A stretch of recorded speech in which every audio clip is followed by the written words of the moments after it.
নমস্কার বন্ধুরা, আবারও চলে এলাম রেলওয়ে গ্রুপ ডির পরীক্ষাতে আসার মতো অত্যন্ত গুরুত্বপূর্ণ 20টি প্রশ্ন উত্তর নিয়ে। যে 20টি প্রশ্ন উত্তর আমাদের রেলওয়ে গ্রুপ ডির পরীক্ষাতে বারবার এসে থাকে এবং সেটি হচ্ছে জেনারেল অ্যাওয়ারনেসের পদার্থবিদ্যা থেকে। প্রিভিয়াস ইয়ারেও কিন্তু এই সকল প্রশ্নগুলি এসেছিল, তোমরা কোশ্চেনগুলি দেখলে বুঝতে পারবে। তাহলে 2025 সালের জন্য রেলওয়ে গ্রুপ ডির জন্য যারা যারা প্রিপারেশন নিচ্ছ, তোমরা ক্লাসটি প্রথম থেকে শেষ পর্যন্ত অবশ্যই দেখবে। অত্যন্ত গুরুত্বপূর্ণ প্রশ্ন উত্তরগুলি কিন্তু নিয়ে আলোচনা করবো আজকের এই ক্লাসে, ঠিক আছে? তো আজকের ক্লাসটি হচ্ছে আমাদের 22 নম্বর ক্লাস। দেখতে পাচ্ছ এর আগে 21টি ক্লাস হয়ে গেছে। তোমরা আই বাটনে ক্লিক করে কিংবা এই ভিডিওর একদম ইন স্ক্রিনে প্লেলিস্ট পেয়ে যাবে, সেখান থেকে দেখে নিতে পারবে, ঠিক আছে? এবং প্রত্যেকটি ক্লাসের ফ্রি পিডিএফ হোয়াটসঅ্যাপ গ্রুপে দেওয়া হচ্ছে। সো এই ভিডিও ডিসক্রিপশন বক্সে হোয়াটসঅ্যাপ গ্রুপের লিঙ্ক রয়েছে, সেখান থেকে হোয়াটসঅ্যাপ গ্রুপে জয়েন করে তোমরা প্রত্যেকটি পিডিএফ একদম বিনামূল্যে ফ্রিতে পেয়ে যাবে। চলো দেখো ফার্স্ট কোয়েশ্চেন। দেখো first question, railway group D পরীক্ষাতে আমাদের কিন্তু প্রিভিয়াস ইয়ারেও এসেছে এবং 2025 সালের জন্যও কিন্তু প্রত্যেকটি কোয়েশ্চেনই কিন্তু গুরুত্বপূর্ণ। দেখো ফার্স্ট কোয়েশ্চেন বলা হয়েছে ভূ সমলয় উপগ্রহ যে উচ্চতায় থাকে তা হলো ভূ সমলয় উপগ্রহ যে উচ্চতায় থাকে তা হলো। তো ভূ সমলয় উপগ্রহ থাকে 36,000 কিমি উচ্চতায় ভূপৃষ্ঠ থেকে। অপশন ডি, দেখো অপশন ডি হচ্ছে এই প্রশ্নের সঠিক অ্যান্সার। নেক্সট কোয়েশ্চেনে যাব। দেখো নেক্সট কোয়েশ্চেন অত্যন্ত গুরুত্বপূর্ণ। বলা হয়েছে তিনটি মৌলিক রং হলো, এখানে তিনটি মৌলিক রং কোনটি?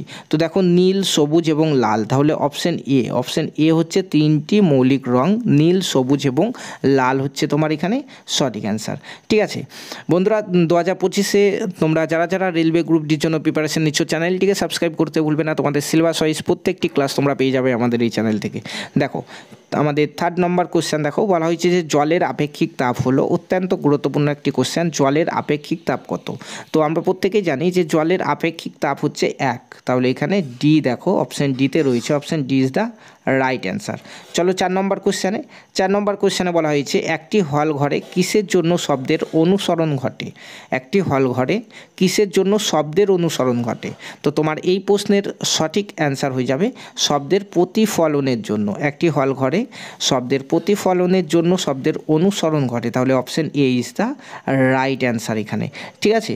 চলো 5 নম্বর কোশ্চেনে। চলো 5 নম্বর কোশ্চেন দেখো কি বলা হয়েছে। বলা হয়েছে দেখো যে কোনো তড়িৎচালিত কেটলিতে জল গরম হওয়ার পদ্ধতি হলো কি? কোনো তড়িৎচালিত কেটলিতে জল গরম হওয়ার পদ্ধতি হলো, তোমার এই প্রশ্নের সঠিক অ্যান্সার হচ্ছে পরিচলন পদ্ধতি, ঠিক আছে? কোনো তড়িৎচালিত কেটলিতে জল গরম হওয়ার পদ্ধতিকে বলে পরিচলন পদ্ধতি। তাহলে অপশন ডি হয়ে যাবে তোমার এই প্রশ্নের সঠিক অ্যান্সার। চলো 6 নম্বর কোশ্চেন দেখো। বলা হয়েছে পৃথিবীর উপগ্রহে একজন নভোচর আকাশকে দেখবে, অর্থাৎ চাঁদ থেকে কোনো ব্যক্তি আকাশকে কি দেখবে, কি রং দেখাবে আকাশ? চাঁদ থেকে যদি আকাশ পানে তাকায় কি রং দেখাবে? দেখো এখানে 4টি অপশন রয়েছে, তোমার এই প্রশ্নের সঠিক অ্যান্সার হয়ে যাবে কালো রং দেখাবে। Option D is the right answer. চলো নেক্সট কোশ্চেনে চলো। 7 নম্বর প্রশ্ন দেখো।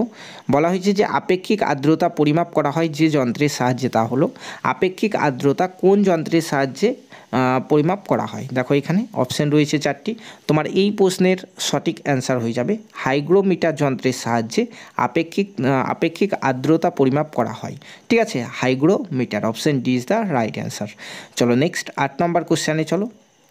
দেখো 8 নম্বর কোশ্চেনে বলা হয়েছে তরল অবস্থা থেকে সরাসরি গ্যাসীয় অবস্থায় রূপান্তরিত হওয়ার পদ্ধতি হলো। তরল অবস্থা থেকে সরাসরি গ্যাসীয় অবস্থায় রূপান্তরিত হওয়ার পদ্ধতি হলো। 4টি পদ্ধতি এখানে দেওয়া হয়েছে। দেখো এর মধ্যে সঠিক অ্যান্সার হয়ে যাবে তোমার এই প্রশ্নে। দেখো ঊর্ধ্বপাতন, দেখো অপশন ডিতে রয়েছে, তাহলে option D is the right answer. Next 9 নম্বর প্রশ্নতে চলো। 9 নম্বর প্রশ্নতে বলা হয়েছে তাপমাত্রা পরিমাপ করা হয় যে যন্ত্রের সাহায্যে, তা হলো তাপমাত্রা কোন যন্ত্রের সাহায্যে পরিমাপ করা হয়? তো তাপমাত্রা পরিমাপ করা হয় তোমার থার্মোমিটার যন্ত্রের সাহায্যে। দেখো অপশন বিতে রয়েছে, তাহলে অপশন বি থার্মোমিটার হয়ে যাবে তোমার এই প্রশ্নের সঠিক অ্যান্সার, ঠিক আছে? নেক্সট 10 নম্বর প্রশ্নতে চলো। 10 নম্বর প্রশ্ন দেখো বলা হয়েছে তাপের এসআই একক, অত্যন্ত গুরুত্বপূর্ণ। তাপের এসআই একক হচ্ছে জুল। অপশন সিতে রয়েছে, দেখো তাপের এসআই একক জুল। তাহলে অপশন সি হচ্ছে তোমার এখানে সঠিক অ্যান্সার। চলো 11 নম্বর প্রশ্ন দেখি। 11 নম্বর প্রশ্নতে বলা হয়েছে গ্যাসকে তরলে পরিণত করার পদ্ধতি হলো। গ্যাসকে কোন পদ্ধতিতে তরলে পরিণত করা হয়? তো সঠিক অ্যান্সার হচ্ছে ঘনীভবনের মাধ্যমে। অপশন বিতে রয়েছে, দেখো গ্যাসকে তরলে পরিণত করার পদ্ধতি হচ্ছে ঘনীভবন। অপশন বি হচ্ছে তোমার এখানে সঠিক অ্যান্সার। নেক্সট 12 নম্বর প্রশ্নতে যাব। দেখো বলা হয়েছে এসআইতে তড়িৎ আধানের একক হলো। এসআই একক কি তড়িৎ আধানের আধানের সেটি বলা হয়েছে। তো তড়িৎ আধানের এসআই একক হচ্ছে তোমার কুলম্ব। দেখো বিতে রয়েছে, দেখো তড়িৎ আধানের এসআই একক হচ্ছে কুলম্ব। অপশান বি হচ্ছে তোমার এখানে সঠিক অ্যান্সার। নেক্সট 13 নম্বর প্রশ্ন চলো। দেখো বলা হয়েছে জলের গভীরে বিভিন্ন বিভিন্ন জিনিস খুঁজতে ব্যবহৃত হয়। দেখো জলের গভীরে বিভিন্ন জিনিস খুঁজতে ব্যবহৃত হয়, সঠিক অ্যান্সার হচ্ছে দেখো সোনার। অপশান সিতে রয়েছে, অপশান সি হচ্ছে এখানে সঠিক অ্যান্সার। 14 নম্বর প্রশ্নতে চলো। দেখো বলা হয়েছে লিভারে যে বিন্দুটি স্থির থাকে তা হলো, লিভারে কোন বিন্দুটি স্থির থাকে বা কনস্ট্যান্ট থাকে? তোমার এখানে এই প্রশ্নের সঠিক অ্যান্সার হয়ে যাবে দেখো আলম্ব। অপশান সিতে রয়েছে আলম্ব স্থির থাকে লিভারে, ঠিক আছে? তাহলে অপশান সি হচ্ছে সঠিক অ্যান্সার। চলো 15 নম্বর প্রশ্ন দেখো। বলা হয়েছে যে রেফ্রিজারেটরে যে গ্যাসের উপস্থিতি লক্ষ্য করা যায়, তো রেফ্রিজারেটরে যে গ্যাসটির উপস্থিতি লক্ষ্য করা যায় সেটা হচ্ছে সিএফসি। সিএফসি অপশান এতে রয়েছে, অপশান এ হচ্ছে এখানে সঠিক অ্যান্সার। চলো 16 নম্বর কোশ্চেনে চলো। বলা হয়েছে জলের হিমাঙ্ক কত? জলের হিমাঙ্ক কত? জলের হিমাঙ্ক তোমার সঠিক অ্যান্সার হচ্ছে 0 ডিগ্রি সেলসিয়াস। সেলসিয়াস মনে রাখবে, ঠিক আছে? 0 ডিগ্রি সেলসিয়াস, ফারেনহাইট কিংবা কেলভিন নয়, ঠিক আছে? তাহলে অপশান সি ইজ দ্য সঠিক অ্যান্সার। চলো 17 নম্বর প্রশ্ন দেখো। বলা হয়েছে যে বলের ফলে একটি গাড়িকে ব্রেকের মাধ্যমে থামানো যায়, যে বলের ফলে একটি গাড়িকে ব্রেকের মাধ্যমে থামানো যায় সেটি কোন বল? দেখো এখানে 4টি অপশন তোমার রয়েছে, তোমার এখানে সঠিক অ্যান্সার হয়ে যাবে ঘর্ষণ বল। দেখো অপশান ডিতে রয়েছে ঘর্ষণ বল।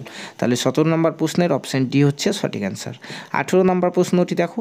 দেখো বলা হয়েছে বাতাস থেকে জলীয় বাষ্প শোষণ করার প্রক্রিয়াকে বলা হয় কি? বাতাস থেকে জলীয় বাষ্প শোষণ করার প্রক্রিয়াকে বলা হয়, তোমার এই প্রশ্নের সঠিক অ্যান্সার হচ্ছে দেখো অনার্দ্রকরণ প্রক্রিয়া। অনার্দ্রকরণ অপশান বিতে রয়েছে, তাহলে অপশান বি হচ্ছে এই প্রশ্নের সঠিক অ্যান্সার। 19 নম্বর প্রশ্ন দেখো। বলা হয়েছে যে এলএইচসি নিম্নলিখিত কোন যন্ত্রাংশকে চিহ্নিত করে? তো এলএইচসি এখানে দেখো লার্গ হাইড্রন কোলিডোর। দেখো লার্গ হাইড্রন কোলিডোর অপশান এতে রয়েছে, অপশান এ হচ্ছে তোমার এখানে সঠিক অ্যান্সার, ঠিক আছে? চলো নেক্সট 20 নম্বর প্রশ্ন দেখো। বলা হয়েছে বায়ু তখনই সম্পৃক্ত হয় যখন, বায়ু তখনই সম্পৃক্ত হয় যখন যখন এটি সর্বোচ্চ জলীয় বাষ্পপূর্ণ হয়। অপশান ডিতে রয়েছে, দেখো অপশান ডি হচ্ছে তোমার সঠিক অ্যান্সার, ঠিক আছে? ভিডিও ডেসক্রিপশন বক্স থেকে আমাদের হোয়াটসঅ্যাপ গ্রুপে জয়েন করে যাবে, তাহলে এই পিডিএফটি একদম বিনামূল্যে ফ্রিতে তোমরা পেয়ে যাবে, ঠিক আছে? এবং রেলওয়ে গ্রুপ ডি 2025-এর জন্য প্রিপারেশন নিলে চ্যানেলটিকে অবশ্যই সাবস্ক্রাইব করবে। এখন তোমরা দেখতেই পাচ্ছ একটি প্লেলিস্ট, এই প্লেলিস্ট থেকে কিন্তু তোমরা আমাদের আগের ক্লাসগুলি দেখতে পারবে।